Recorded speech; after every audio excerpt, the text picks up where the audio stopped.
Margaret Chen adjusted the pearl necklace at her throat one final time before stepping out of her Mercedes, the same pearls her late husband Robert had given her for their 10th anniversary.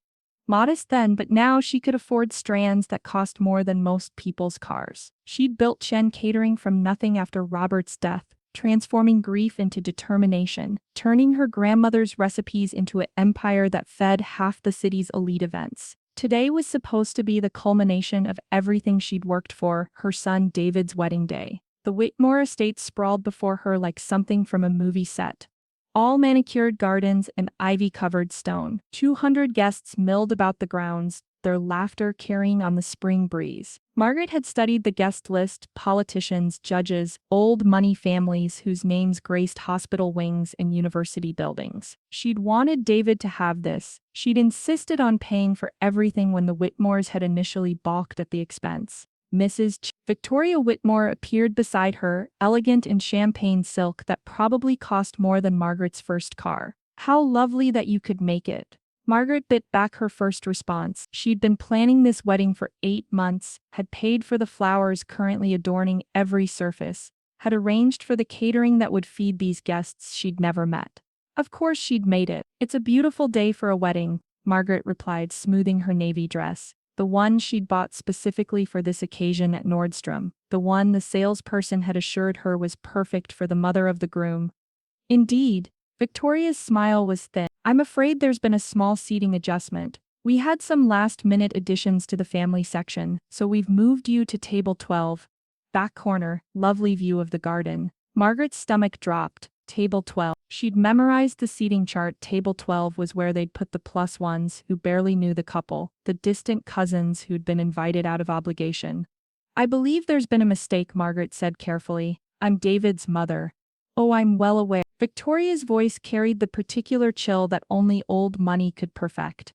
"But Sophia has quite a large family, and we simply must prioritize blood relations. I'm sure you understand." Margaret looked toward the ceremony space, where white chairs were arranged in perfect rows. The front row on the right side, the groom's side, was filled with Sophia's aunts and uncles, people she'd never met who had somehow become David's family. Her seat, the one that should have been hers by right, was occupied by Sophia's cousin from Connecticut. "Of course," Margaret heard herself say, "table 12 will be fine." Victoria's smile widened.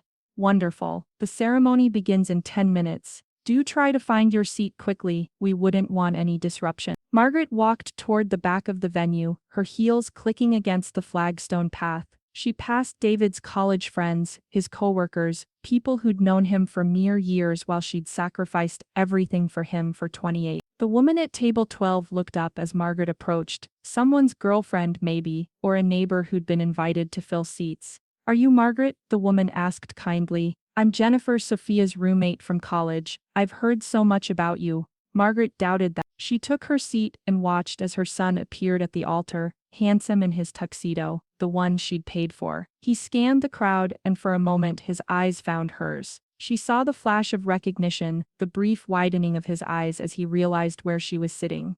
He looked away. The string quartet began to play, the same musicians Margaret had hired and paid for, and Sophia appeared at the end of the aisle in her grandmother's restored gown. She looked beautiful, radiant, every inch the society bride. Margaret had even paid for the dress's alterations, wanting everything to be perfect for her son's happiness. As the ceremony began, Margaret sat in her corner seat and smiled. She'd built an empire from nothing, had survived losing her husband and raising a son alone, had clawed her way up from serving appetizers at other people's parties to hosting her own. She would not let anyone, not even her own son, make her feel small. But as she watched David promise to love and honor the woman who'd just humiliated his mother, Margaret Chen began to plan. The ceremony ended with applause that seemed to echo from another world. Margaret watched as her son kissed his new wife, as the photographer captured their joy, as the front row families embraced with the warmth she'd been denied. She clapped politely, her smile never wavering, even as her heart cracked a little more with each passing moment. Cocktail hour began on the terrace, where Margaret's catering staff,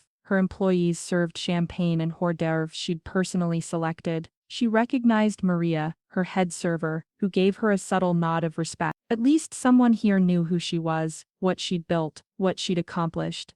Margaret nursed a glass of wine and tried to make conversation with the strangers at her table, but her attention kept drifting to the clusters of Whitmores laughing together, sharing stories about Sophia's childhood, discussing summer houses and yacht clubs with the casual entitlement of inherited wealth. "Excuse me," she said to Jennifer, "I think I need some air." She walked toward the garden's edge, where a small gazebo overlooked the estate's pond. The sounds of laughter and conversation drifted behind her, but here she could finally breathe. She was checking her phone, 3 missed calls from her restaurant manager about tomorrow's events, when she heard familiar voices approach. "God, I can't believe we actually pulled this off," Sophia's voice carried on the evening breeze. "I mean, David's mother looked so out of place, didn't she?" Margaret froze behind the gazebo's latticed wall. "Oh my God, yes," another voice giggled, one of the bridesmaids. "Did you see her dress? So, trying too hard." "That's exactly what I told David," Sophia continued, her voice bright with wine and triumph. "I said, honey, I love that you want to include your mother, but she's just so nouveau riche. It's painful to watch sometimes." Margaret's wine glass trembled in her hand. "What did he say?" the bridesmaid asked. "He totally agreed. He said he's been embarrassed by how she acts around my family. Like, we get it, you built a catering business, but that doesn't mean you understand society. There's a difference between having money and having class." The words hit Margaret like physical blows. Her son, had said he was embarrassed by her. "I mean, thank God we got her seated in the back," Sophia went on. "Can you imagine the photos if she'd been in the front row? My mother would have died, and honestly after today, David and I are thinking we might need to set some boundaries. He's finally ready to grow up and leave all that behind." "What do you mean?" another voice asked. "Well, he's joining Daddy's firm next month, real estate development." Sophia paused, her tone dripping with disdain. "Food service, and we're thinking about spending holidays with my family instead. Maybe it's time for David to stop being so dependent on mommy."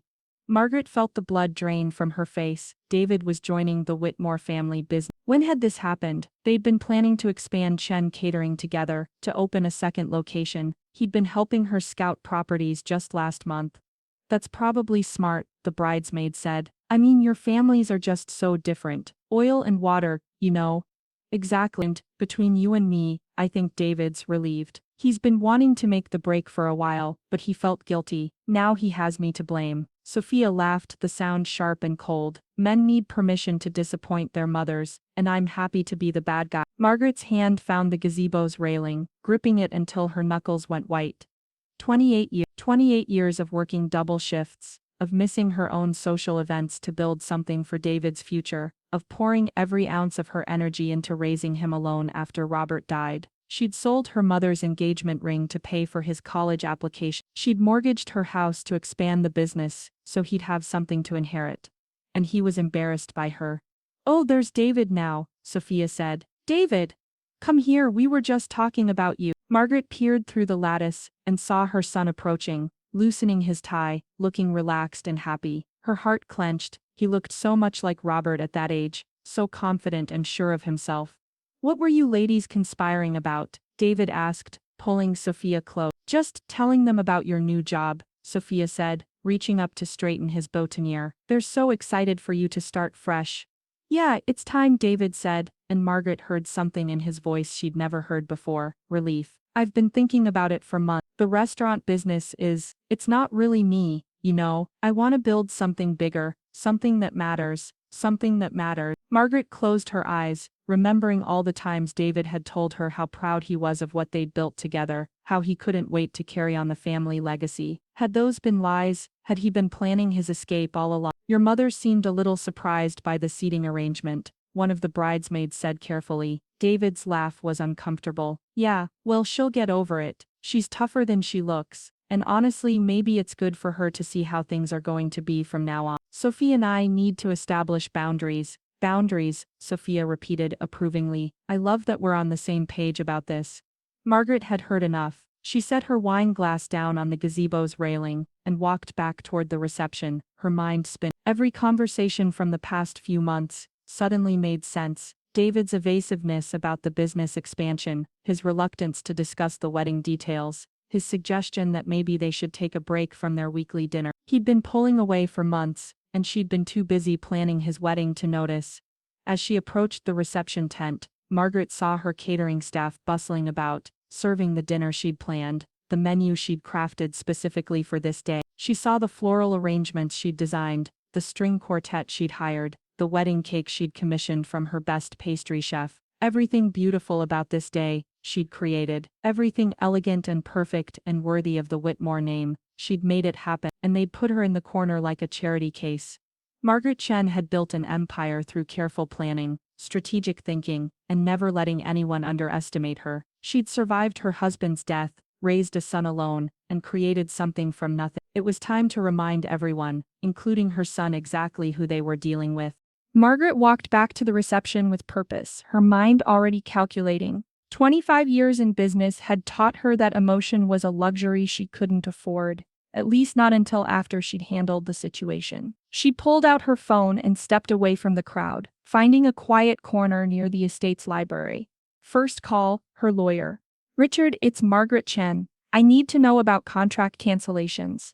She kept her voice low and professional. If I've paid for services and they're currently being rendered, what are my legal rights to terminate? Margaret, are you at David's wedding? Is everything all right?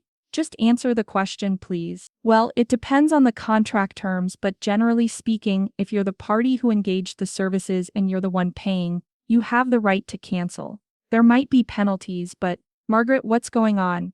I'll call you Monday. Thank you. She hung up and dialed her accountant. Patricia, it's Margaret. I need you to check something for me. The wedding expenses we've been tracking, flowers, catering, music, everything, are all the contracts in my name? Yes, of course. You insisted on handling everything directly. Remember, even when David offered to. Perfect. And the check I was planning to give David as a wedding gift, it hasn't been deposited yet, has it? No, you said you were giving it to him tonight. Margaret, you sound strange. Are you okay? Margaret watched through the library window as her son danced with his new wife, both of them laughing at something she couldn't hear. I'm fine, just being thorough. I'll talk to you next week. Third call, her catering manager. Carlos, it's Margaret. I need you to pull the team from the Whitmore event. What? Mrs. Chen, we're in the middle of dinner service. Is there an emergency? Family emergency, yes. I need everyone back at the main kitchen immediately. Pack everything up, apologize to the guests, and leave. Professional, but firm. But Mrs. Chen, this is David's wedding. Are you sure? I'm sure. Immediate recall. And Carlos? Make sure Maria gets the message too. All staff, no exceptions. Yes, ma'am. Margaret hung up and saw Maria across the terrace, efficiently directing the dinner service. Within minutes, she watched her head server receive the call, saw the confusion cross her face, then the professional mask slip back into place. Maria began quietly gathering her team. Next, the florist. Petal and stem. This is Margaret Chen. I need immediate pickup from the Whitmore estate. All arrangements, centerpieces, everything. Mrs. Chen, but the wedding isn't over. Health department issue. Possible contamination in the growing facility. I need everything removed within the hour for safety reasons. Oh my God, yes, of course. We'll send trucks immediately. Margaret had learned long ago that people rarely questioned authority when it was delivered with confidence. The florist would arrive, remove every arrangement she'd paid for, and leave the Whitmores to explain the sudden botanical emergency to their guests. Finally, the string quartet. Harmony Strings. This is Margaret Chen. I need you to pack up immediately. Prior client emergency, contractual obligation. Mrs. Chen, we're contracted until 11 tonight. Check your contract. I have cancellation rights for pre-existing obligations. This is a pre-existing obligation. It wasn't, but they wouldn't know that until they checked their files Monday morning. Margaret slipped her phone back into her purse and walked to the ladies' room to compose herself. In the mirror, she looked the same as she had an hour ago. Same carefully applied makeup, same elegant navy dress, same pearl necklace, but something had shifted behind her eyes.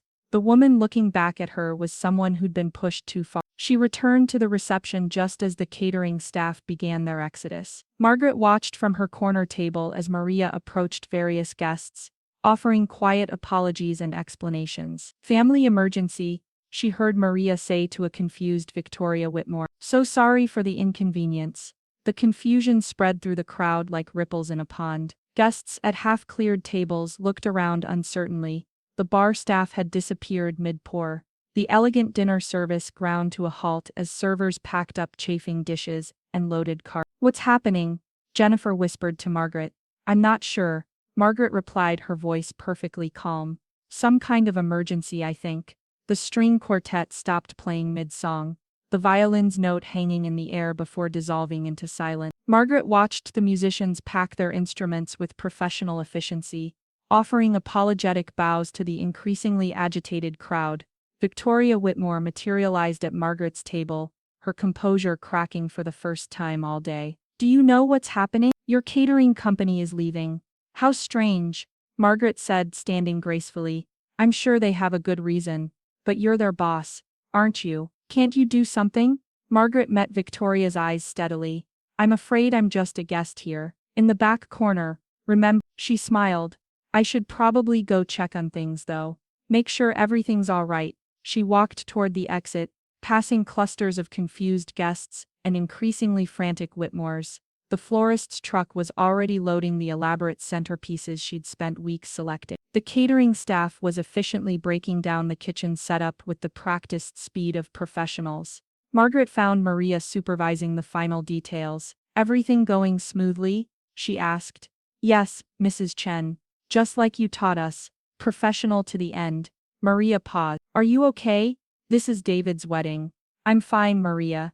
Thank you for your excellent work as always." As Margaret walked to her car, she pulled out her phone one more time. She deleted the photo of the check she'd planned to give David $50,000 to help them start their new life together.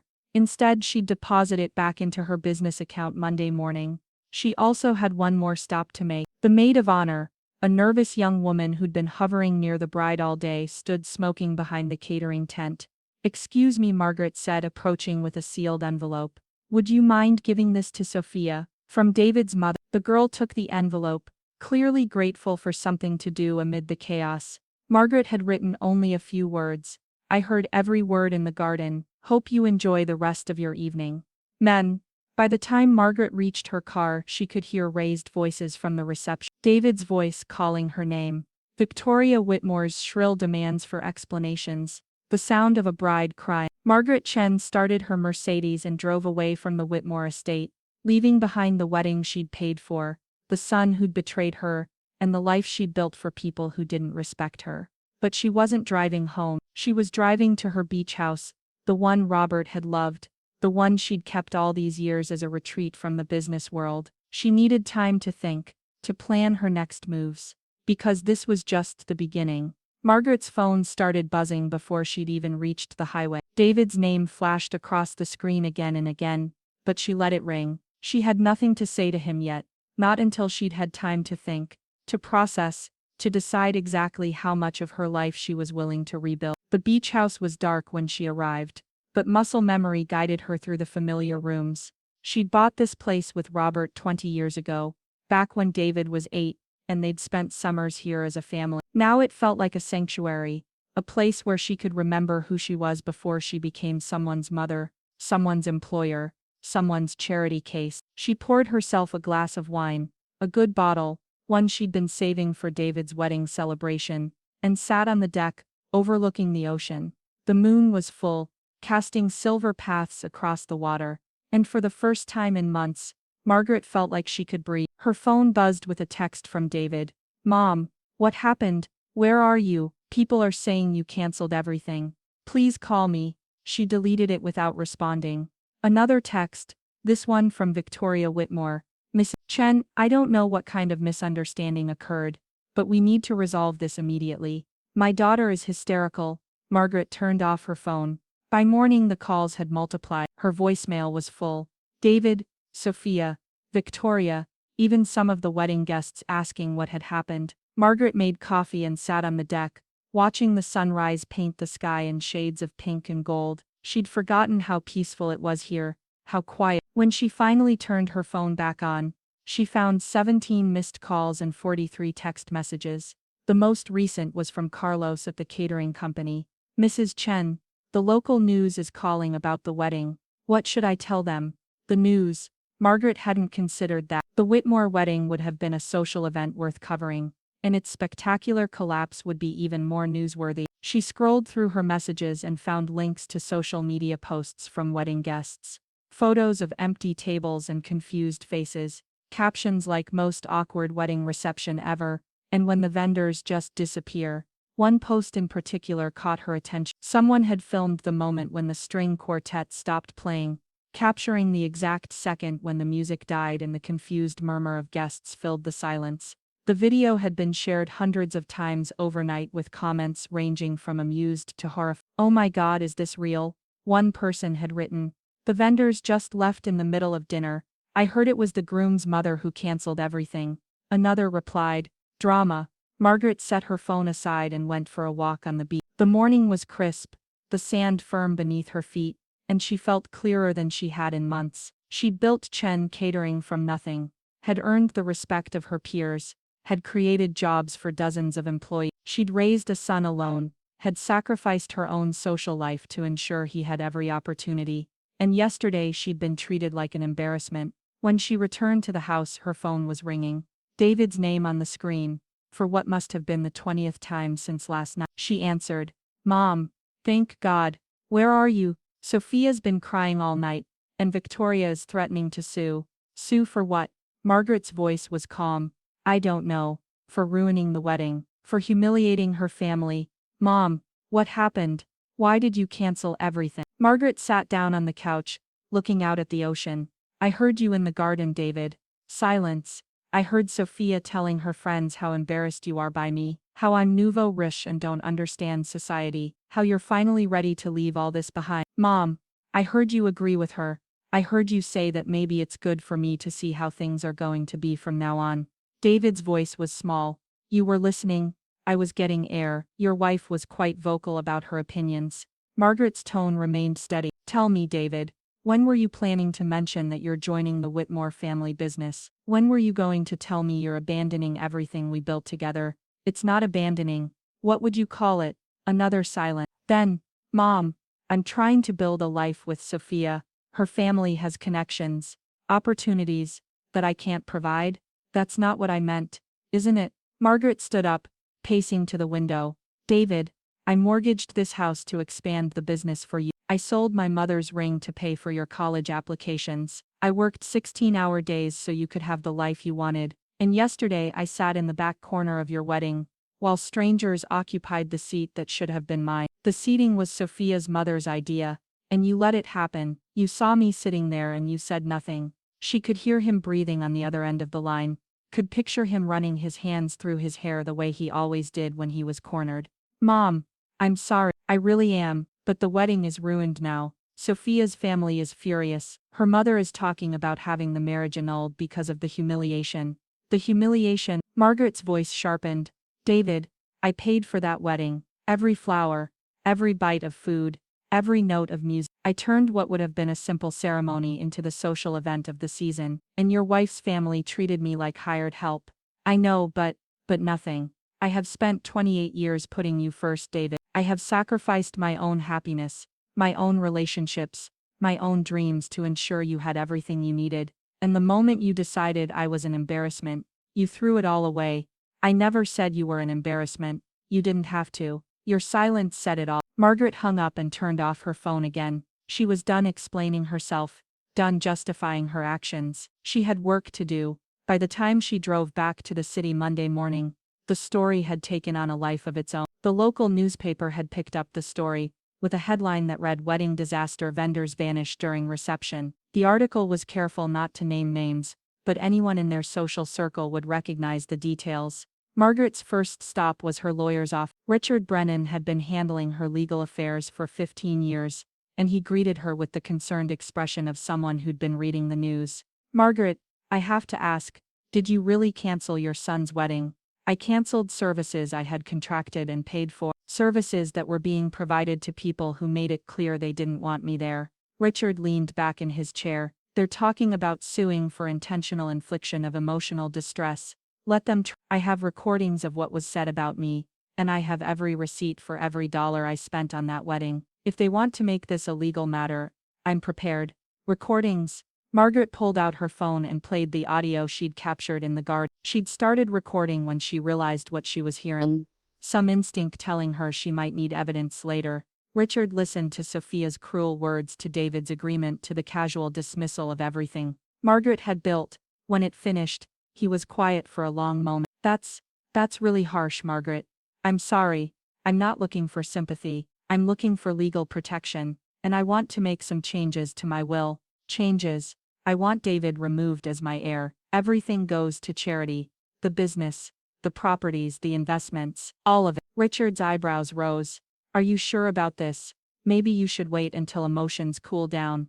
Richard, I've never been more sure of anything in my life. My son made his choice. Now I'm making mine. As she left the lawyer's office, Margaret felt lighter than she had in years. She had money, she had independence, and she had the power to choose her own path forward. David had wanted to be free of her influence. She was about to grant his wish in ways he never imagined.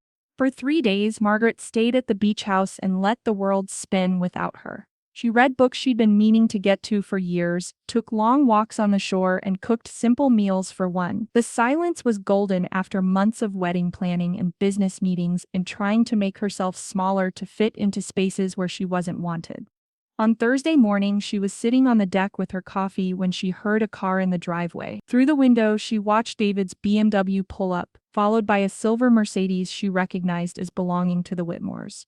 Her son emerged from the driver's seat, his face haggard, his usual confidence replaced by something that looked like desperation. Sophia climbed out of the passenger side, her designer clothes wrinkled, her eyes red-rimmed. Victoria Whitmore stepped out of the Mercedes with the bearing of a general preparing for battle. Margaret sighed, set down her coffee, and went to meet them. David was already pounding on the front door when she opened it. His hand froze mid-knock, and for a moment, mother and son stared at each other across a gulf that seemed to have widened exponentially in the past week. "Mom," he said, and his voice cracked like he was 12 years old again. "David." She stepped aside to let them in, noting how Sophia's eyes immediately catalogued the beach house's furnishings, probably calculating their worth. "This is unexpected. We need to talk," Victoria announced, sweeping into the living room as if she owned it. "This situation has gotten completely out of hand." Margaret closed the door and followed them inside. David and Sophia sat on the couch, while Victoria remained standing, apparently believing that height would give her some advantage in the coming confrontation. "Would anyone like coffee?" Margaret asked pleasantly. "We don't want coffee," Victoria snapped. "We want this nightmare to end. Do you have any idea what you've done? The wedding has become a laughingstock. People are posting videos online. The newspaper ran a story. Sophia's reputation is in ruin." "I'm sorry to hear that," Margaret said, settling into her favorite armchair, "though I should point out that Sophia's reputation was built on an event I paid for. If it's in ruins, perhaps she should have been kinder to the person funding it." Sophia's face crumpled. "I never meant for any of this to happen. I was just nervous about the wedding, and I said some things. You said I was embarrassing. You said I didn't have class. You said David agreed with you." Margaret's voice remained calm. "Were you lying then, or are you lying now?" "I was drinking, and showing your true character." Margaret turned to David, "Just like you showed yours when you sat silent while your mother was humiliated." David leaned forward, his hands clasped tightly. "Mom, I know I should have said something about the seating, should have defended you, but canceling the wedding, destroying everything, that was too far." "Was it?" Margaret stood and walked to a bookshelf, pulling out a thick folder. "Let me show you something." She spread the contents across the coffee table: receipts, contracts, bank statements, every expense related to the wedding, meticulously documented. Flowers $12,000, catering $18,000, string quartet $3,000, photography $8,000, Sophia's dress alterations $1,500. Margaret's finger moved across the papers. "The total comes to just over $63,000, all paid for by me." Victoria's face was pale. "We offered to contribute, you offered to let me pay for everything, while you took credit for the event. There's a difference." Margaret sat back down. "And David, you let them. You sat back and watched your mother finance your new family's social debut, while they treated her like an unwelcome guest. But the inheritance," Sophia blurted out, then stopped, her face flushing red. The room went silent. Margaret looked at her son, seeing the truth written across his guilty expression. She said quietly. So that's what this is really about. David's voice was barely a whisper. Mom, that's not. You told her about the business, about the properties, about what you expected to inherit. Margaret felt something cold settle in her chest. That's why she married you, isn't it? Not for love, but for the money she thought you'd bring to the marriage. That's not true. Sophia protested, but her voice lacked conviction. Margaret pulled out her phone and played the recording from the garden. Sophia's voice filled the room, bright with malice. Thank God we got her seated in the back. Can you imagine the photos if she'd been in the front row? My mother would have died. Then David's voice. She'll get over it. She's tougher than she looks. And honestly, maybe it's good for her to see how things are going to be from now on. The recording ended in silence. I've been carrying this around for days, Margaret said, wondering if I was overreacting. Wondering if I should forgive and forget, the way I always have. But then I realized something. She stood up, moving to the window that overlooked the ocean. I spent 28 years teaching you that love means sacrifice, that family means putting others first, that loyalty is earned through giving until it hurts. She turned back to face them. But you never learned the other half of that lesson. You never learned that love should be mutual, that family loyalty goes both ways, that respect isn't something you can take while giving nothing in return. David stood up, taking a step toward her. Mom, please, I love you. I know I made mistakes, but we can fix this. I'll leave the Whitmore firm. I'll come back to the business. No, the word was quiet but absolute. You made your choice, David. You chose a life where I'm an embarrassment, where my success is somehow less valuable than inherited wealth, where my love is taken for granted. Margaret pulled out a folder she'd been keeping in the kitchen. So I'm making my choice too. She handed him the papers. These are the updated business documents. Your name has been removed from all accounts, all properties, all decision-making authority. Chen Catering belongs entirely to me now. David's hands shook as he read. Mom, you can't. I can, and I have. Margaret pulled out another set of papers. This is my updated will. You'll notice your name doesn't appear anywhere in it. The business will be sold upon my death, and the proceeds will fund culinary scholarships for underprivileged students. The beach house goes to the local nature conservancy. The family home becomes a halfway house for single mothers. You're giving everything away? Sophia's voice was shrill with disbelief. I'm giving it to people who will appreciate it. People who understand the value of hard work and sacrifice. People who won't be embarrassed by where it came from. Victoria stepped forward, her composure finally cracking. You vindictive woman, you're destroying your own son out of spite. Margaret laughed, the sound surprisingly light. Spite? No, Victoria, this is clarity. For the first time in years, I'm seeing things clearly. She looked at David, her expression sad but resolute. I raised you to be better than this. I gave you every advantage, every opportunity, and you chose to use them to join a family that sees me as beneath them. That's not true, David said desperately. I can change, we can work this out. Can you? Margaret asked. Can you look me in the eye and tell me you respect what I've built? Can you tell me you're proud to be my son? Can you promise me that you'll never again sit silent while someone humiliates me? David opened his mouth, then closed it. In that moment of hesitation, Margaret had her answer. I thought so. She walked to the door and opened it. I think it's time for you to leave. Mom. Goodbye, David. I hope Sophia's family connections bring you everything you're looking for. As they filed out, Victoria turned back one last time. You'll regret this. Family is everything, Mrs. Chen. You're making a terrible mistake. Margaret met her eyes steadily. The terrible mistake was thinking that DNA obligated me to accept disrespect. I know what family looks like, Victoria, and it doesn't look like this. After they left, Margaret returned to her deck and her coffee. The sun was higher now, burning off the morning mist, revealing the endless expanse of ocean that stretched to the horizon. She felt empty, but it was a clean emptiness, like a room that had been cleared of clutter. Her phone buzzed with a text from Maria, her head server. Mrs. Chen, I hope you're okay. The staff is behind you 100. We know how hard you've worked for everything. Margaret smiled and typed back, thank you, that means more than you know. For the first time in 28 years, Margaret Chen was truly free, and despite everything, it felt like coming home. 6 months later, Margaret stood in the kitchen of Chen Catering's main facility, watching her newest hire practice knife techniques. Isabella Martinez was 19, a single mother from the east side of town, who'd applied for the Margaret Chen Culinary Scholarship, the first recipient of the program. Margaret had established with the money she'd originally planned to give David as a wedding gift. Keep your fingers curved, Margaret advised, demonstrating the proper grip. The knife should rock, not chop. Isabella nodded, her concentration intense. She reminded Margaret of herself at that age, hungry, determined, willing to work twice as hard as anyone else to prove she belonged. The scholarship covered not just culinary school tuition, but also childcare and living expenses, removing the barriers that kept talented people from pursuing their dreams. Mrs. Chen? Carlos appeared in the doorway. The photographer from Food and Wine is here for the interview. Margaret nodded. The magazine was doing a feature on successful women entrepreneurs, and somehow Margaret's story had caught their attention. Not the wedding story that had faded from social media within a week, but the real story. The immigrant's daughter who'd built an empire from nothing, who'd survived loss and betrayal and emerged stronger. The interview went well. The photographer captured Margaret in her element, tasting sauces, directing her team, teaching Isabella the art of presentation. These were the images she wanted to define her legacy, not as someone's mother or someone's victim,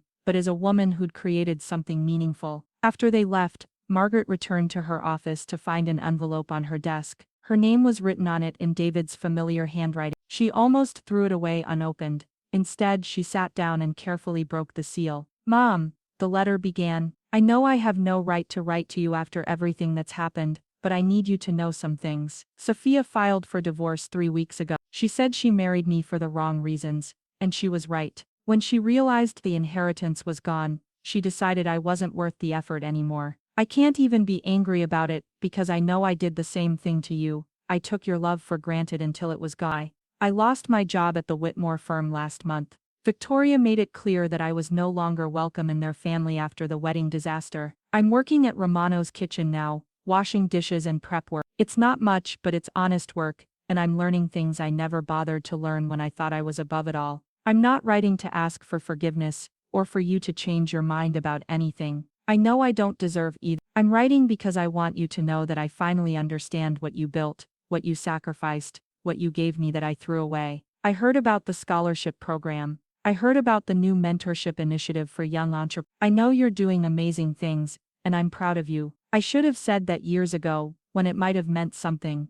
I hope you're happy, Mom. I hope you're surrounded by people who see your worth and treat you with the respect you deserve. I'm sorry it took losing you for me to realize what I had. Love, David." Margaret read the letter twice, then set it aside and returned to her work. She felt not forgiveness, not yet, but perhaps the beginning of understanding that people could change, could grow, could learn from their mistakes. 3 days later, she was leaving the restaurant after a busy evening, when she saw a familiar figure waiting by her car. David looked thinner than she remembered, older somehow, with the kind of tired that comes from hard physical work and harder emotional realizations. "I'm not here to ask for anything," he said quickly when he saw her expression.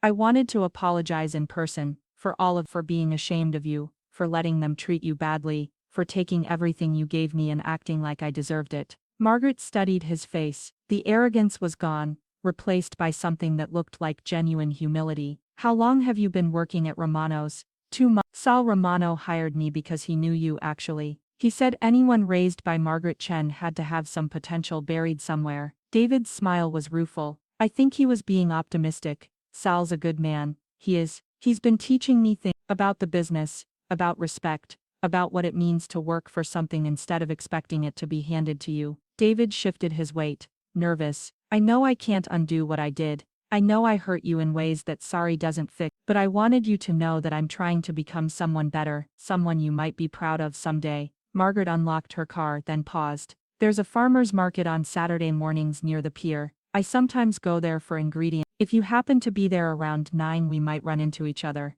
It wasn't an invitation exactly, but it wasn't a rejection either. David's eyes brightened with something that might have been hope. "I'll remember that." Margaret drove home to her new apartment. She'd sold the family house and donated the proceeds to the women's shelter, keeping only what she needed for a simpler life. The space was smaller but brighter, filled with plants and cookbooks and art she'd bought because she liked it, not because it matched some idea of what successful people were supposed to own. Saturday morning came cloudy and cool, perfect weather for the farmer's market. Margaret was examining heirloom tomatoes when she felt someone approach. "The Cherokee purples are supposed to be the best," David said quietly. He was wearing jeans and a Romano's Kitchen t-shirt, looking more relaxed than she'd seen him in years. I've heard that, Margaret agreed, but I prefer the brandy wines, more complex flavor. They stood side by side, not quite together but not apart, examining vegetables like the future depended on it.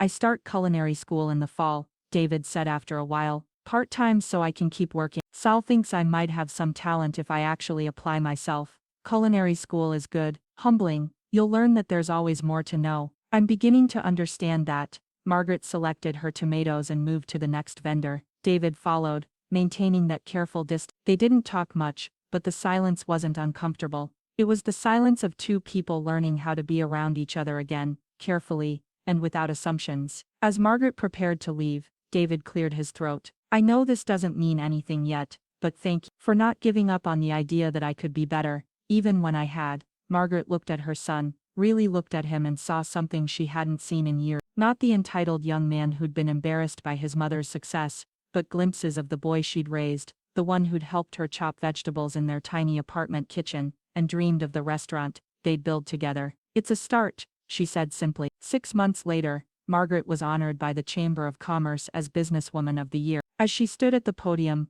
looking out at an audience filled with employees, fellow entrepreneurs, and scholarship recipients, she felt the weight of everything she'd built, not just the business, but the life, the legacy, the choice to value herself enough to demand better. In the third row she spotted a familiar face. David sat with Isabella and 2 other scholarship recipients, applauding as enthusiastically as anyone. He'd lost weight, gained calluses, and earned the respect of his culinary instructors through sheer determination. They weren't back to where they'd been, might never be, but they were building something new, something based on mutual respect rather than obligation. In her speech, Margaret talked about second chances, about the importance of knowing your worth, about the difference between loving someone and enabling them. She didn't mention the wedding, didn't reference the betrayal or the revenge. That chapter was closed. The greatest gift we can give ourselves, she concluded, is the courage to demand the respect we deserve, not just from others, but from ourselves. When we stop accepting less than we're worth,